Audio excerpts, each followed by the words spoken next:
어디하고 어디죠? 하나는 창세기, 그렇죠? 또 하나는 요한복음의 100점입니다. 창세기 1장과 요한복음 1장. 창세기 1장은 태초에 하나님이 천지를 창조하십니다. 이렇게 되고요. 요한복음 1장은 태초에 말씀이 계십니다. 그러니까 요한복음 없이 창세기가 없고 창세기 없이 요한복음이 없다. 저는 생각합니다. 창세기와 요한복음은 같이 읽어야 한다. 그러니까 태초를 시작하는 이 두 말씀을 함께 읽으면 이렇게 되죠. 하나님이 말씀으로 창조하시죠. 온 세계를 창조하십니다. 말씀하시니 빛이, 말씀하시니 하늘과 땅이, 그리고 말씀하시니 하늘과 땅 이 세계에 존재하는 모든 존재들이 창조되었습니다. 하나님 말씀을 창조하셨을 뿐만 아니라 하나님이 지으신 모든 것을 말씀으로 이렇게 움직이시잖아요. 말씀으로 붙잡아 주시고 말씀으로 섭리하십니다. 그러니까 말씀이 창조의 이치이자 원리입니다. 우리 인생과 역사와 이 온 세상을 움직이는 궁극적인 이치, 근원적인 원리는 말씀이죠. 창조와 구원은 말씀에서 하나가 됩니다. 창조와 구원은 말씀하시는 하나님 안에서 하나가 됩니다. 우리 하나님을 우리가 이렇게 고백하잖아요. 하나님은 나의 창조자이십니다. 하나님은 나의 구원자이십니다. 창조자와 구원자는 한 분이죠. 맞죠, 여러분? 창조하신 하나님과 구원하신 하나님은 한 분이시거든요. 그러니까 창조와 구원은 하나입니다. 저는 이렇게 생각합니다. 우리가 건강한 신앙인으로 하나님 앞에서 또 이 땅에 살아가기 위해서 창조와 구원이 하나라는 사실을 늘 기억하는 게 매우 중요하다고 생각을 합니다. 여러분, 창조에서 구원을 한번 봐볼까요? 하나님은 구원하실 때요, 우리 이렇게 인간을 구원하실 때 우리의 영혼만 쏙 빼가지고 구원하시는 분이죠?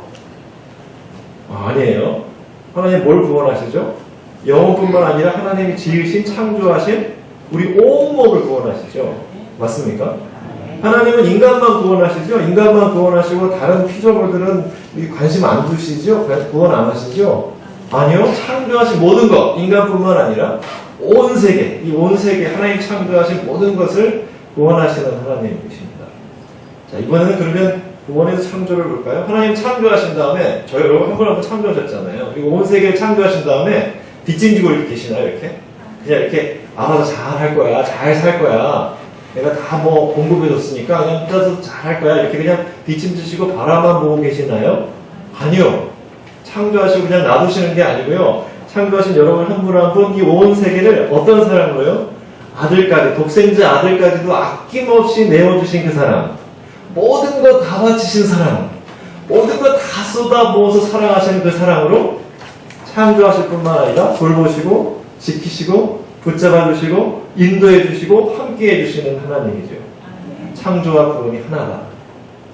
창조와 구원은 말씀에서 만납니다. 말씀에서 창조와 구원이 하나가 됩니다.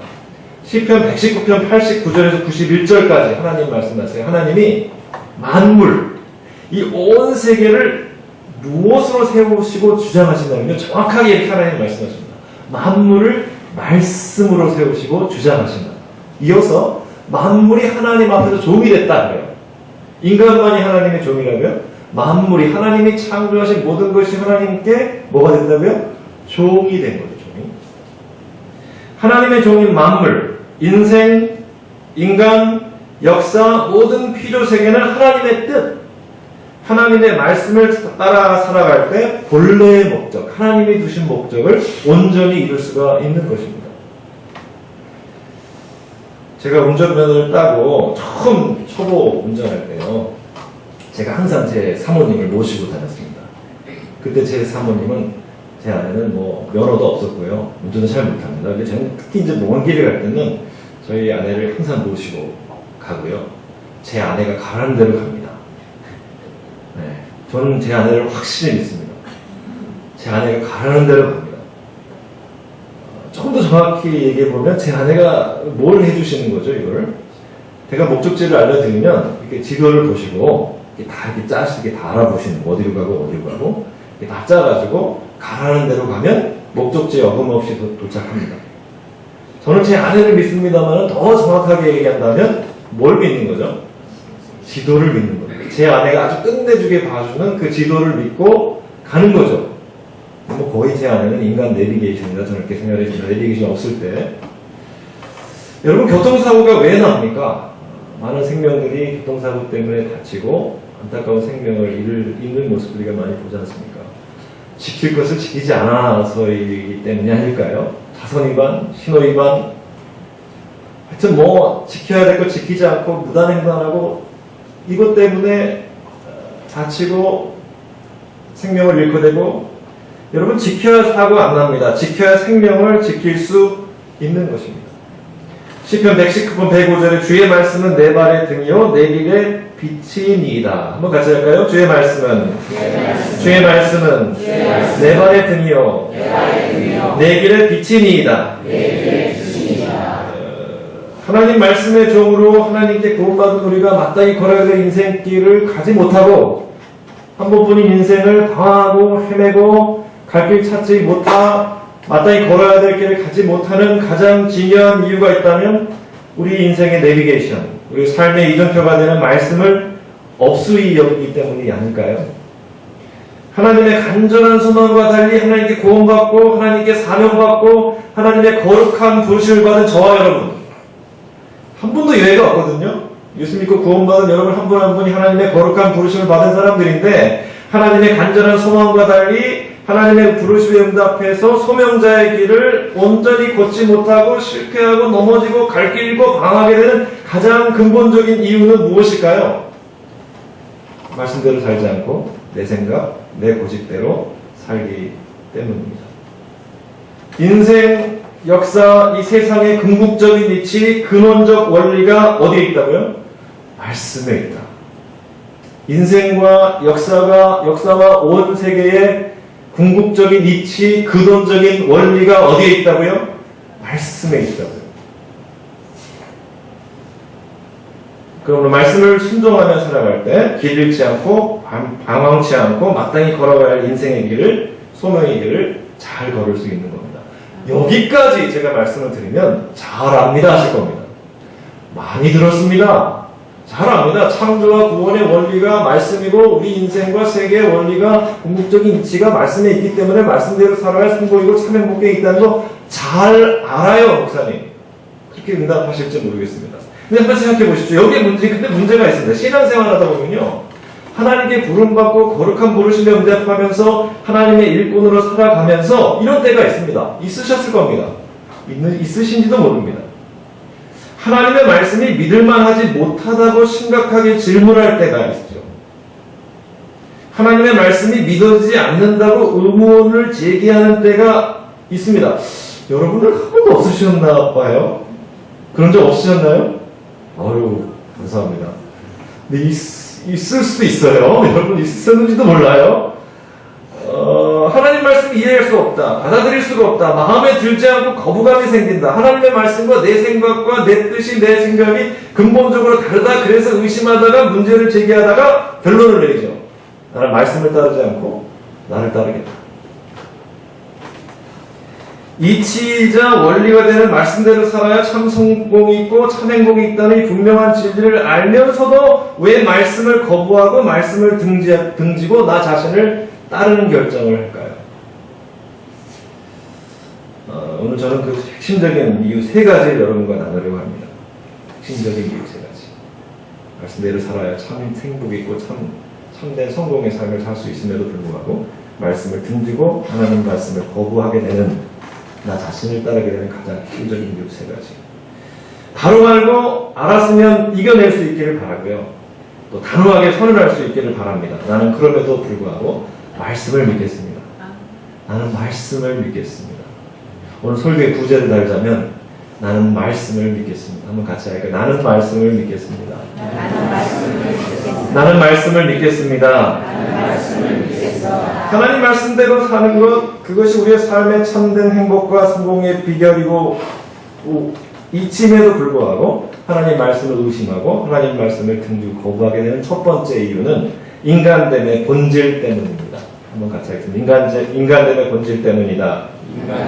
여러분, 인간됨의 본질이 무엇입니까? 성경은 분명하게 답을 주죠. 성경은 인간은 죄인이다. 죄인됨의 인간의 본질이 있다.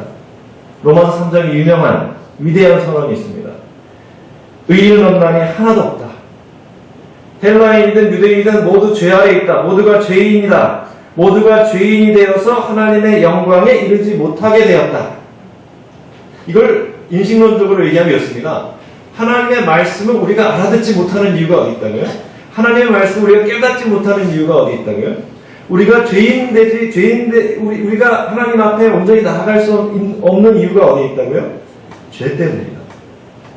우리가 죄인이 되어서 하나님의 말씀을 듣지 못하고 깨닫지 못하고 더 나아가서 하나님의 말씀을 거부하고 등지게 된다. 다시 말하면 하나님의 말씀과 뭐가 충돌하죠? 나의 죄된 본성이 자꾸 충돌하는 거예요. 갈등하는 거예요. 우리 장로교회죠. 우리 친구의 장로교회입니다.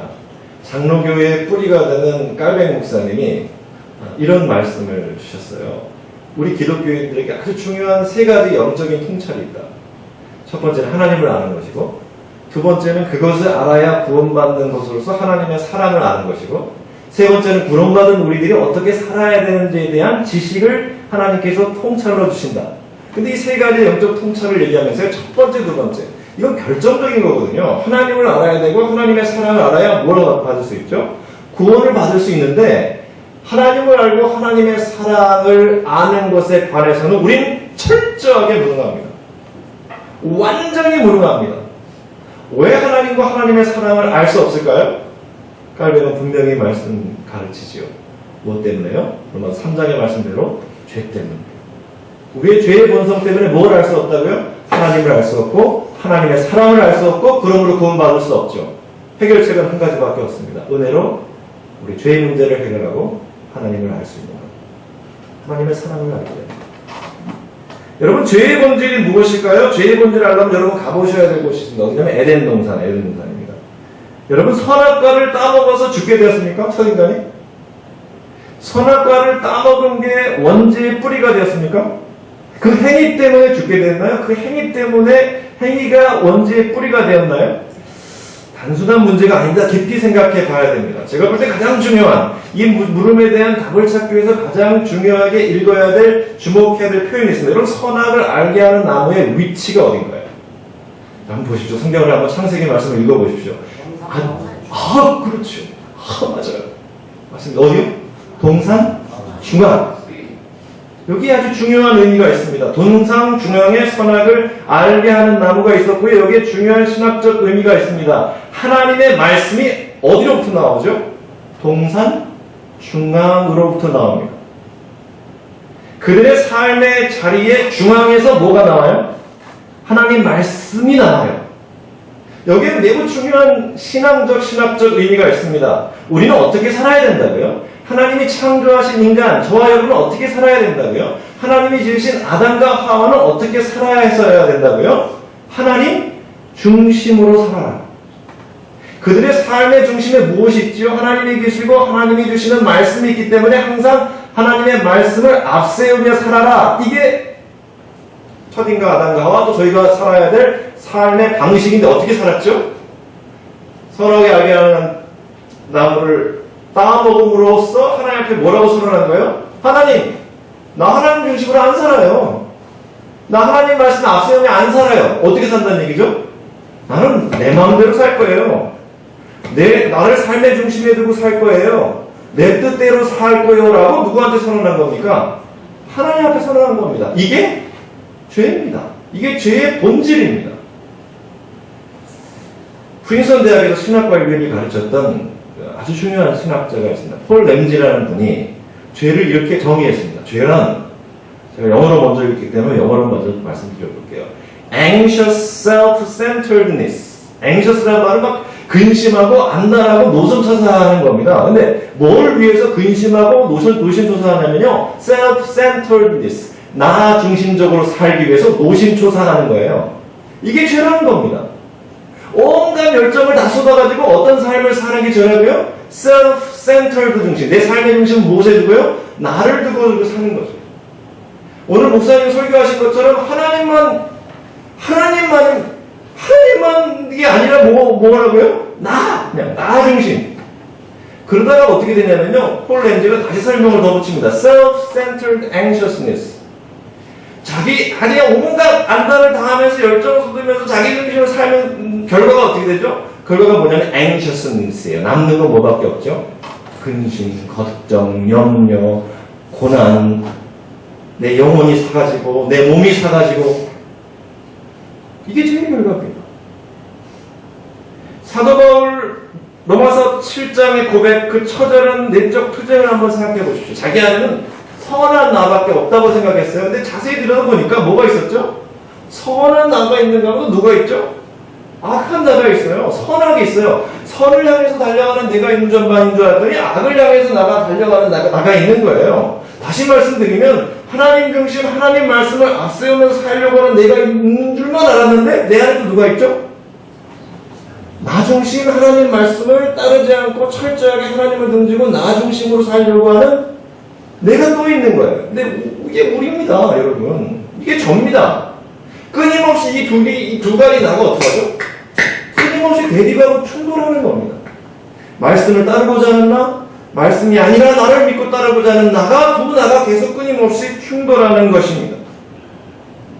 그러면 답해 보십시오. 마음으로 한번 답해 보십시오. 말씀을 따르려고 하는 나와 말씀을 등지고 내 뜻대로 살고자 하는 나 사이에 갈등이 있다면 말씀이 문제입니까? 내가 문제입니까?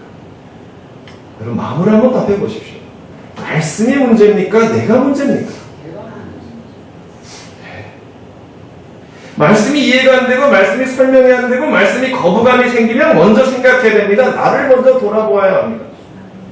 나의 죄된 본성이 내 안에 도사리고 있는 내면 깊숙이 도사리고 있는 이 악이 죄악의 힘이 더 강하게 역사하고 있는 것은 아닌지. 여러분 밤에 지하철을 타시면 이런 경험을 하실 때가 있을 겁니다. 이정표는 오른쪽으로 가라는데 내 감각은 왼쪽으로 가라는 거예요. 특히 밤에 지하철을 타면 그런 경험을 저는 한 적이 있습니다. 여러분 어떠신지 모르겠습니다. 이정표는 오른쪽으로 가라는데 내 감각은 왼쪽으로 가라고 하면 여러분은 어느 쪽으로 가시겠습니까? 내 감각은 한 번도 틀린 적이 없어? 어느 쪽으로 가세요? 왼쪽으로 가시죠? 왼쪽으로 가시나 보네요. 이정표는 오른쪽으로 가라고 내 감각은 왼쪽으로 가라고 해요. 내 감각은 한 번도 틀린 적이 없어. 나는 이정표가 아니라 뭘 따라간다? 내 감각으로 따라간다? 왼쪽으로 가실 거죠? 사모님 왜 고개를 끄덕이세요? 감각대로 왼쪽으로 가실 거라고요? 대단하시네, 저분은. 아이고, 참. 네. 이정표의 방향과 내 감각의 방향이 다를 때는 무엇을 따라가야 합니까? 이정표를 따라가야죠. 말씀과 내 감각, 내 경험, 내 자신이 가리키는 방향이 충돌할 때, 대립할 때 여러분 무엇을 따라가시겠습니까? 여러분 감각을 따라가실 거죠? 여러분의 놀라운 경험을 따라가실 거죠? 여러분이 쌓이고 또 쌓이고 놀라운 삶의 지혜를 따라가실 거죠? 아니요. 무엇을 따라가야죠? 말씀을 따라가야죠. 말씀과 내 감각이 충돌할 때 나는 고민하지 않겠습니다. 나는 말씀을 믿겠습니다. 나는 말씀을 믿겠습니다. 하나님 말씀이 이치고 근원적인 원리여서 그 말씀을 따라 살 때 우리의 삶이 행복하고 참 성공이 있다는 사실을 알면서도 말씀을 거부하고 등지고 믿을 만하지 못하고 자꾸 생각하게 되는 두 번째 이유. 말씀을 깨달으면 저절로 자동적으로 쉽게 말씀이 될 것이라는 생각을 하기 때문입니다. 여러분 말씀을 듣고 말씀을 따라 살았는데요. 자꾸 내 삶이 고통스러운 거예요. 자꾸 힘든 거예요. 고난을 말씀이 가져다 주면요, 막 힘들어하고 답답해하고 섭섭해하고 이렇게 생각합니다. 말씀이 잘못됐어. 내가 말씀 잘못 받았나 봐. 내가 문제가 아니고 하나님 말씀이 문제인 것 같아. 막 이런 생각을 합니다. 여러분 씨 뿌리는 비유 4가지 밭을 한번 생각해 보세요. 빠르게 한번 가볼게요. 옥토에 뿌릴 때 어떻게 되죠? 이 뿌리를 내리고 60배, 100배 열매를 맺잖아요. 그 다음은 뭐죠? 길가에 뿌리는 거 어떻게 됐죠? 그냥 뿌리자마자 바로 그냥 즉시 잡아치고 가는 거죠. 사단이요. 그 다음 뭐죠? 세 번째가 가시밭. 이게 받기는 받는데 어떤 일이 벌어지죠? 이게 뿌리를 내리려고 하면 이제 이게 세상의 염려, 뭐 재물의 유혹, 각가지 욕심들이 작용해갖고 뿌리를 내리지 못하게 합니다. 네 번째가 돌밭. 돌밭은 뭐죠? 기쁘게 받았어요. 기쁘게 받았는데 이게 뿌리를 깊이 못 내리니까 환난과 핍박이 오면 이게 이제 또 막 시들시들해지는 겁니다. 근데 이제 여러분 돌밭을 잘 보세요. 돌밭이요. 핍박이 오고 이게 뭐죠? 환난이 오면은 이게 스물스물해지는데 한번 성경을 눈 크게 뜨고 한번 읽어보세요. 왜 환난과 핍박이 오냐를 보십시오. 돌밭의 경우에 왜 환난과 핍박이 오는지 한번 답을 찾아보세요. 여러분 마가복음 4장 16절 17절이거든요. 한번 찾아보시죠. 같이 한번 찾아보겠습니다. 마가복음 4장 16절 17절. 이게 돌밭 얘기거든요. 돌밭. 네 번째 밭. 씨 뿌리는 그의 네 번째 밭 돌밭. 마가복음 4장 16절 17절 한번 같이 읽어보겠습니다. 찾으셨나요?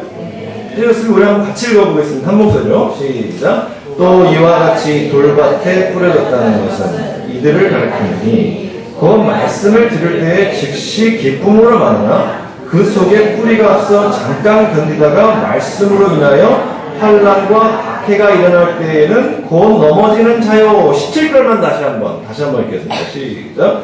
그 속에 뿌리가 없어 잠깐 견디다가 말씀으로 인하여 환난과 박해가 일어날 때에는 곧 넘어지는 자요. 환난과 박해가 일어나면 넘어지는데 여러분 왜 환난과 박해가 오죠? 뭐라고 적혀 있어요, 여러분? 뭐 때문에요? 말씀 때문에 환난과 박해가 온대요. 여러분 말씀 때문에 환난과 박해가 있을 수 있습니다. 아니 말씀 때문에 환난과 박해가 있습니다. 여러분 이게 이상한 게 아닙니다. 말씀 때문에 힘들 수 있고요. 말씀 때문에 고생할 수 있고요. 말씀 때문에 고난을 받을 수 있습니다. 여러분 이게 정상적입니다. 한번 우리의 신앙을 돌아보시죠. 말씀대로 살았는데 너무 편해. 너무 막 내 인생이 너무 힘든 게 하나도 없어. 그냥 너무 막 그냥 너무 이지, 너무 쉬워. 여러분 돌아보셔야 돼요. 여러분 신앙생활을 돌아보셔야 돼요.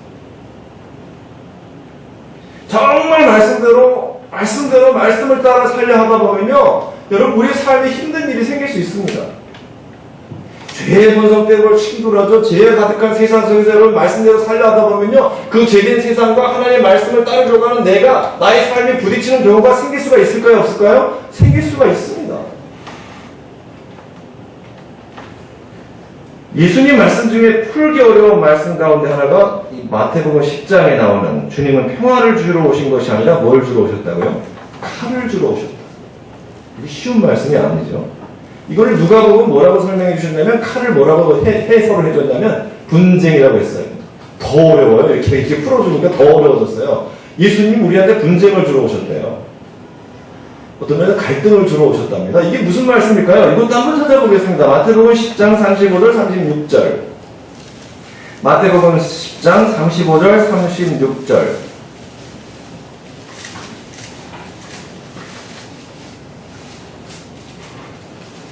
마태복음 신약성경 첫 번째 책 마태복음 10장 35절 36절 찾으셨으면 또 한 목소리로 같이 읽겠습니다. 시작. 내가 온 것은 사람이 그 아버지와 딸이 어머니와 며느리가 시어머니와 불화하게 하게 하니 사람의 원수가 자기 집안 식구니라. 여러분 이 앞에가 이제 예수님께서 내가 평화를 주러 온 게 아니라 칼을 주러 왔다라고 말씀하신 다음에 이거를 조금 구체적으로 더 풀어서 말씀해 주시는 건데 지금 이게 누구가 갈등하는 거죠? 이게 대략 보면 이렇게 갈등하는 것 같죠, 여러분? 예, 그러니까 부모님 세대와 자녀 세대가 갈등하는 것처럼 보입니다만 어떤 면은 세대 갈등으로 보일 수 있습니다만은 이 본문은 이렇게 읽는 것이 저는 맞다고 생각합니다. 이것은 세대 갈등이라기보다는 가치관의 갈등입니다. 가치관의 갈등. 누구를 따르는 사람들과 누구를 따르지 않는 사람들의 갈등일까요? 예수님을 자신의 주인으로 따르는 사람들과 예수님이 아닌 다른 누구, 자기 자신을 믿고 주인으로 섬기는 사람들 사이에 갈등이 있을 수밖에 없지요. 없습니다. 갈등이 있을 수밖에 없습니다. 제가 유학할 때 섬겼던 한인교회에서 제가 맡았던 사역은 청자년들과 함께 신앙생활을 했습니다. 뭐 큰 공동체는 아니었지만 항상 이런 씨름이 있었어요. 말씀을 가지고 말씀을 붙잡고 한번 살아보려고. 교회 안에서뿐만 아니라 뭐 신앙의 가정에서뿐만 아니라 신앙의 공동체뿐만 아니라 세상 속에 자기 직장에서 회사에서 살아가는 이 세상의 한복판에서 하나님의 말씀을 살려고 정말 몸부림치고 서로 이렇게 기도하고 격려하고 그래서 이런 기도 제목을 나눌 때가 많이 있습니다. 한 분이 그런 기도 제목을 나눈 적이 있어요. 그러니까 하나님 말씀대로 살려다가 이분이 회사에서 왕따를 당한 거예요. 그러니까 제가 들어보면 그분이 잘못해서 그분이 무슨 부귀한 일을 해서 그분이 정말 왕따다운 일을 위해서 그렇게 하시다가 그렇게 된 게 아니라 정말 회사에서 하나님 뜻대로 하나님 말씀대로 살아가다 보니까 하나님의 뜻과는 상관없이 하나님의 뜻과는 반대되는 아니면 하나님의 뜻을 부정하는 그 회사의 문화나 생각들과 충돌이 생기고 되었고 그 사람이 왕따를 당하게 되었습니다. 저희가 그날 저희 그 모임에서 결론을 내린 게 몇 가지 있었습니다. 첫 번째는 하나님의 말씀을 이 세상 한복판에서 따르려다 하다 보면 늘 그런 건 아니지만 정말 제대로 말씀을 따라 살려다 보면 어려움이 있다. 왕따당할 수도 있다.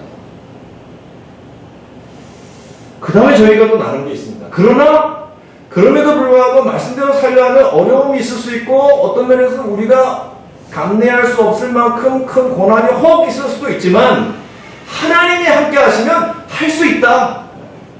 하나님이 함께 하시면 할 수 있다. 진짜 할 수 있다. 아무리 어려워도 견뎌낼 수 있다. 버틸 수 있다. 말씀 끝까지 붙잡을 수 있다. 또 한 가지. 나 혼자 왕따당하면 힘들거든요. 그건 진짜 못 견딥니다.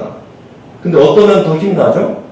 말씀 때문에 왕따당하는 2번, 3번, 4번.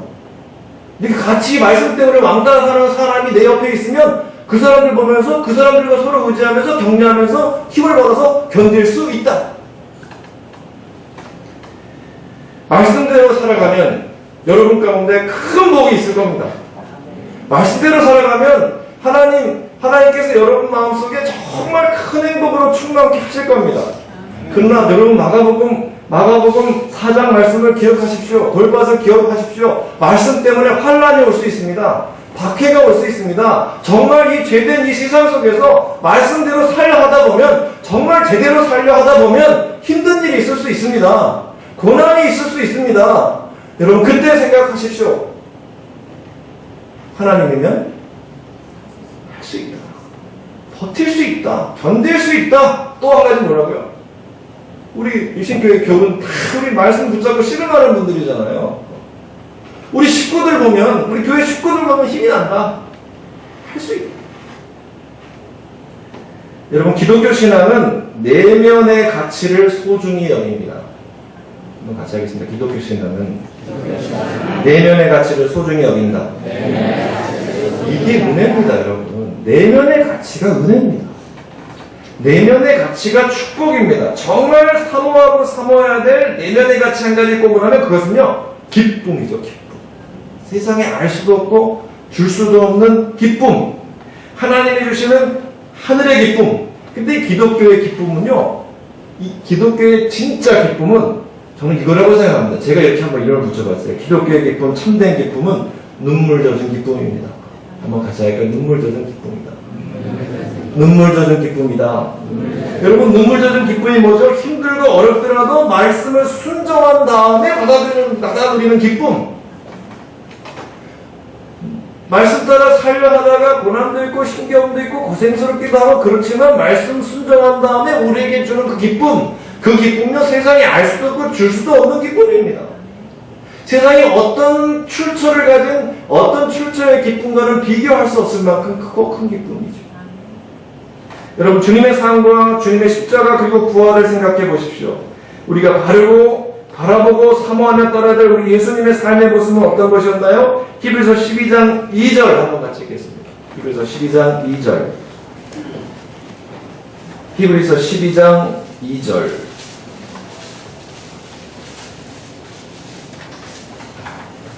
히브리서 12장 2절.